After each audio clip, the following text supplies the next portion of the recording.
नमस्कार, मी श्यामल भंडारे न्यूज 18 लोकमत मध्ये तुम्हा सगळ्यांचं स्वागत करते। वारे विधानसभेच्या या बुलेटिन मधून पाहूयात निवडणुकांसंदर्भातल्या वेगवान स्वरूपातल्या बातम्या।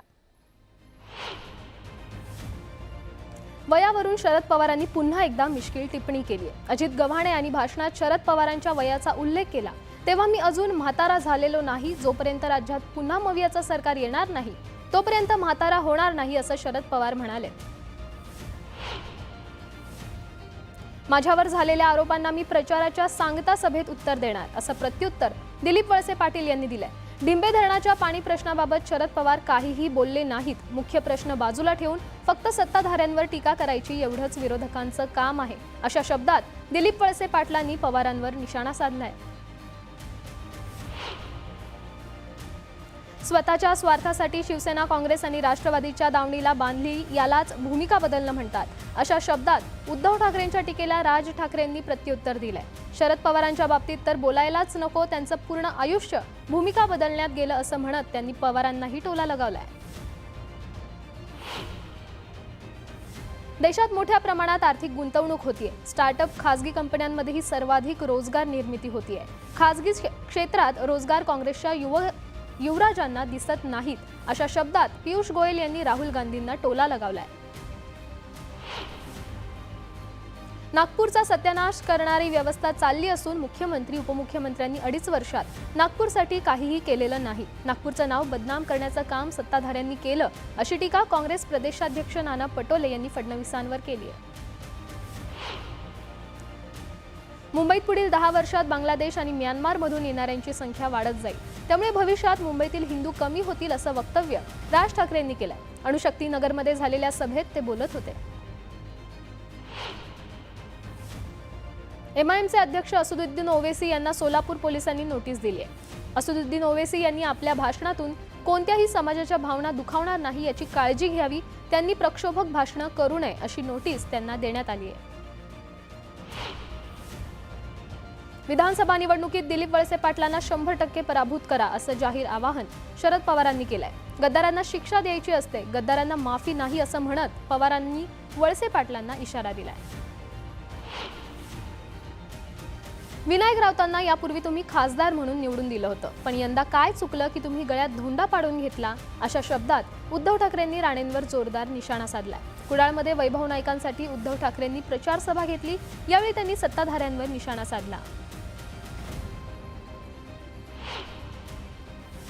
वरळीमध्ये प्रचार करण्यासाठी तेलंगणाच्या मुख्यमंत्र्यांना बोलवावं लागतंय। पराभव समोर दिसत असल्यामुळे उभाटाचे नेते चलबिचल झालेत। एक काळ होता जेव्हा बाळासाहेब ठाकरेंना बाहेरच्या राज्यात बोलवलं जायचं, मात्र आता तेलंगणावरून माणूस बोलवावा लागतो, अशा शब्दात संदीप देशपांडेंनी आदित्य ठाकरेंना टोला लगावलाय। कल्याण ग्रामीण मतदारसंघात राजेश मोरे यांच्या प्रचारासाठी शिवसेनेनं सभा घेतली। मुख्यमंत्री एकनाथ शिंदेंनी सामान्य कार्यकर्त्याला संधी दिली असून आमचा उमेदवार जिंकणारच असा विश्वास यावेळी श्रीकांत शिंदे यांनी व्यक्त केलाय। बालाजी खदगावकर यांनी आमदार तुषार राठोडांबद्दल अपशब्द वापरले, त्यानंतर फडणवीसांनी खदगावकरांचा समाचार घेतलाय। बैलगाडी आणि कुत्र्याची गोष्ट सांगत फडणवीसांनी खदगावकरांना उत्तर दिलंय। नांदेड जिल्ह्यातील मुखेड मतदारसंघात देवेंद्र फडणवीसांची जाहीर सभा झाली। यावेळी फडणवीसांनी मतदारांना भावनिक साथ घातली। तुषार राठोड यांना मोठ्या मताधिक्याने निवडून दिलं तर मी त्यांना मंत्री बनवून पाठवेल असं आश्वासन देवेंद्र फडणवीसांनी दिलंय। नांदेडच्या मुखेड विधानसभा मतदारसंघातून बंडखोरी करत शिवसेनेचे बालाजी खदगावकर अपक्ष निवडणुकीच्या रिंगणात उतरले। महायुती सरकारने केलेल्या कामाचं श्रेय घेत खदगावकर आपला प्रचार करत आहेत, मात्र बालाजी खदगावकर यांचा शिवसेना पक्षासोबत काहीही संबंध नसल्याचं शिवसेनेनं जाहीर केलंय, त्यामुळे खदगावकरांच्या अडचणीत वाढ झाली आहे। नवी मुंबईतील ऐरोली मतदारसंघातील अपक्ष उमेदवार विजय चौगुले यांनी प्रचारादरम्यान चहाच्या टपरीवर जाऊन कार्यकर्त्यांसोबत चहाचा आस्वाद घेतलाय। त्यावेळी त्यांनी नागरिकांसोबत संवाद साधत त्यांच्या समस्या जाणून घेतल्यात। हिंगोलीच्या कळमनुरी मतदारसंघातील उभाटा पक्षाचे उमेदवार संतोष टारफे यांच्या प्रचारादरम्यान वाहनांची तोडफोड झाल्याची घटना घडली आहे। वाकोडी गावामध्ये हा प्रकार घडला। दरम्यान शिवसेनेतील उमेदवारांच्या कार्यकर्त्यांनी ही तोडफोड आणि मारहाण केल्याचा आरोप संतोष टारफे यांनी केलाय।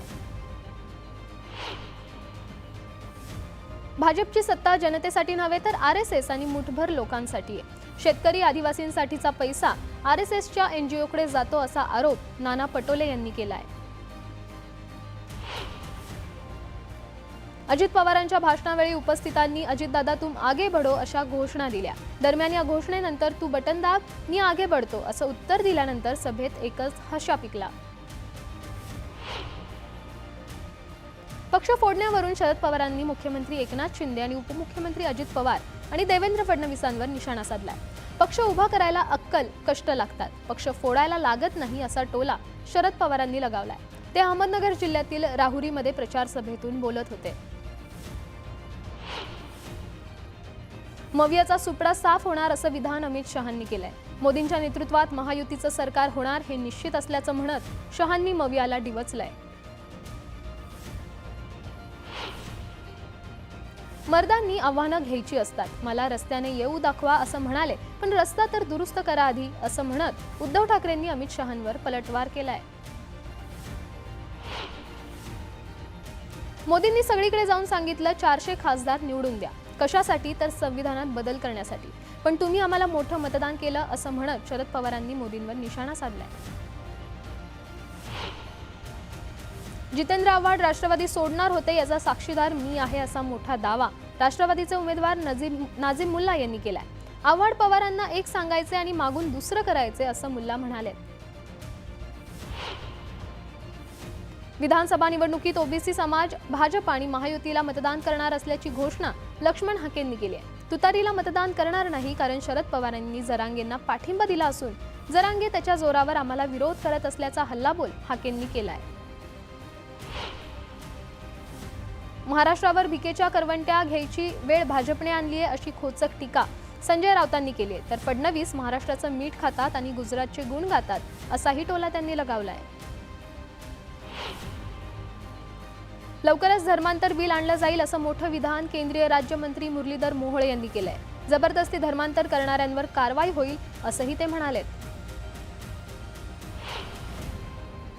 चंद्रपूर जिल्ह्यातील शक्तीनगरच्या सभेतून केंद्रीय मंत्री नितीन गडकरी यांनी काँग्रेसवर जोरदार हल्लाबोल केलाय. लोकसभा निवडणुकीत काँग्रेसनं राज्यघटना बदलणार असा अपप्रचार केला. मात्र काँग्रेसचा आरोप म्हणजे चोराच्या उलट्या बोंबा अशा शब्दात गडकरींनी काँग्रेसवर निशाणा साधलाय. चंद्रपूरच्या वरोरा भद्रावती मतदारसंघातील काँग्रेस उमेदवार प्रवीण काकडेंच्या प्रचारासाठी सचिन पायलट मैदानात उतरलेत. यावेळी काँग्रेसने आरक्षण आणि संविधान वाचवलं असं विधान त्यांनी केलंय. लाडकी बहीण योजना महाविकास आघाडीच्या जिव्हारी लागली अशी टीका अमोल मिटकर यांनी केली आहे. तसंच 23 तारखेला राज्यात महायुतीचं विठोबाचं राज्य येईल असाही विश्वास त्यांनी व्यक्त केलाय. लोकसभेत माझा 6,000च्या मतांनी पराभव झाला, त्यामुळे 6 लोकांनी माझ्यासाठी जीव दिला. त्यांना आदरांजली म्हणून जातीपातीच्या कात्रीतून त्यांना वाचवून विकासाच्या सिंहासनावर प्रत्येकाला बसवायचंय असं पंकजा मुंडे म्हणाल्या. छत्रपती संभाजीनगरमधील राजकीय वातावरण उद्या तापणार आहे. पंतप्रधान नरेंद्र मोदी आणि उद्धव ठाकरेंच्या एकाच दिवशी संभाजीनगरात सभा होणार आहे. या सभांची जोरदार तयारी सुरू असून मोठा पोलीस बंदोबस्तही तैनात करण्यात आलाय. अंकुश राक्षे यांनी खेड आळंदी विधानसभा मतदारसंघातील राष्ट्रवादीचे उमेदवार दिलीप मोहिते पाटलांना पाठिंबा जाहीर केलाय. मोहितेंच्या प्रचार सभेत जाहीर भाषणातून त्यांनी पाठिंबा जाहीर केला. नागपूरच्या नरखेडमध्ये हेलिपॅडवर उपमुख्यमंत्री देवेंद्र फडणवीसांची बॅग चेक करण्यात आली आहे. निवडणूक आयोगाच्या भरारी पथकाने फडणवीसांच्या सामानाची तपासणी केली. प्रत्येकाच्या बॅगा तपासल्या जातात, फक्त काही लोकांना त्यांचं भांडवल करायची सवय असते असा टोला देवेंद्र फडणवीसांनी लगावलाय. आपण मोठे म्हणून अपमान करण्याचा अधिकार आपल्यालाही नाही असं फडणवीस म्हणाले. पाटण तालुक्यातील हेळवाक येथे निवडणूक आयोगाच्या भरारी पथकाने शिवसेनेचे उमेदवार शंभूराज देसाई यांच्या गाडीची तपासणी केली आहे. मतदारांच्या भेटीगाठीवेळी कोयना विभागातील हेळवाक येथे देसाईंच्या ताफ्यातील सगळी वाहनं तपासली. आम्ही फकीर लोक, आमच्या बॅगा काय तपासणार असं नाना पटोलेंनी म्हटलंय. तर अमित शहा, मोदी, फडणवीस, शिंदे यांच्या बॅगा अचानक तपासल्या तर पैशांच्या बॅगा मिळतील अशी टीका त्यांनी केली आहे. निवडणुकींच्या काळात बॅगांची तपासणी करण्याचा अधिकार कोणत्याही सरकारला नाही, तो अधिकार निवडणूक अधिकाऱ्यांना आहे, असं केंद्रीय राज्यमंत्री रामदास आठवले म्हणाले. आमच्याही बॅगांची तपासणी झाली आहे, त्यामुळे यावरून उद्धव ठाकरेंनी राजकारण करण्याची गरज नाही, असं रामदास आठवले म्हणाले. छत्रपती संभाजीनगर जिल्हा परिषद कार्यालयात पंचायत विभागात कार्यरत असलेल्या दीपक बागुल या अधिकाऱ्याच्या पोलिसांनी लाच घेताना पकडलाय. एक सुनावणी प्रकरणात 1 लाखांची लाच मागितल्यामुळे लाचलुचपत विभागाच्या अधिकाऱ्यांनी दीपक बागुल यांना रंगेहात पकडलाय.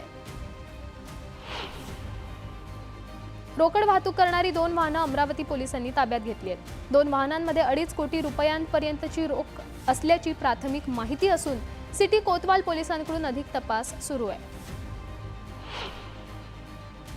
वर्ध्याच्या अंजी येथे भाजप उमेदवार राजेश बकाने यांच्या प्रचारार्थ चंद्रशेखर बावनकुळे यांची सभा पार पडली. यावेळी त्यांनी राहुल गांधी आणि नाना पटोलेंवर निशाणा साधलाय. काँग्रेस पक्ष विचित्र पक्ष आहे अशा शब्दात त्यांनी राहुल गांधी आणि पटोलेंना टोला लगावलाय. हे राहुल गांधीला विचित्र सवय आहे, हे अमेरिकेत बोलतात. राहुल गांधी म्हणतात आरक्षण नको, पण मोदीजी म्हणतात जोपर्यंत या देशामध्ये भारतीय जनता पार्टी आहे तोपर्यंत महामानव डॉक्टर बाबासाहेब आंबेडकरांनी दिलेलं आरक्षण हे कायम राहील, कोणी हटवणार नाही, हे आरक्षण कायम राहील. त्यानंतर दुसरा काँग्रेसचा नेता आहे, कोण आहे? अरे कोण आहे? नाना पटोले. हे नाना पटोले असे विचित्र आहे, हे त्याच्यापेक्षा महाविचित्र आहे. रणजित कांबळेचे दोस्त हे माहिती काय करतात?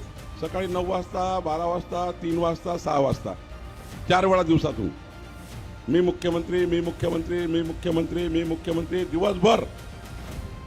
म्हणजे नाना पटोलेला दिवसांत स्वप्न पडते, मुंगेरीलाल कॅसीन सपने.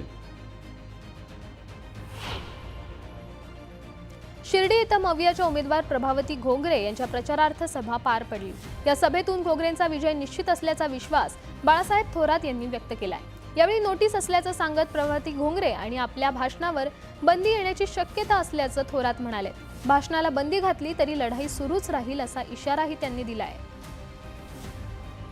की लवकरच मला आणि आपल्या प्रभावती काकीला दोघांनाही भाषणाला बंदी येण्याची शक्यता आहे निवडणूक आयोगाकडून. तशी तयारी चालू आहे, नोटिसा देण्याचा कार्यक्रम चाललाय आणि तुम्ही जाऊन भाषण करू नका असं सांगितलं जाण्याची शक्यता आहे.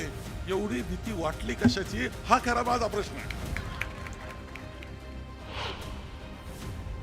शिरूर हवेली विधानसभा मतदारसंघात महायुतीचे उमेदवार माऊली काटके यांच्या प्रचारात अभिनेते भाऊ कदमांनी चांगलीच फटकेबाजी केली आहे.